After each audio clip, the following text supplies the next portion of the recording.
tokek itu akan mengerti dan dengan sendirinya mengemas barang-barangnya, pindah secara damai ke area luar rumah, ke atap genteng, atau ke area halaman belakang di mana dia tetap bisa melanjutkan tugasnya memburu hama tanpa mengganggu ketenangan tidurmu.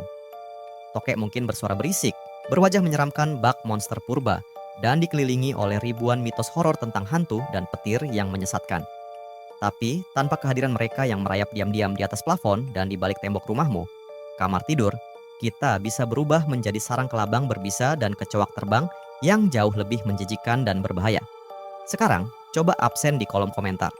Kamu dulu termasuk orang yang percaya kalau suara tokek itu pertanda ada pocong atau kuntilanak, atau malah kamu pernah punya pengalaman panik gara-gara digigit tokek?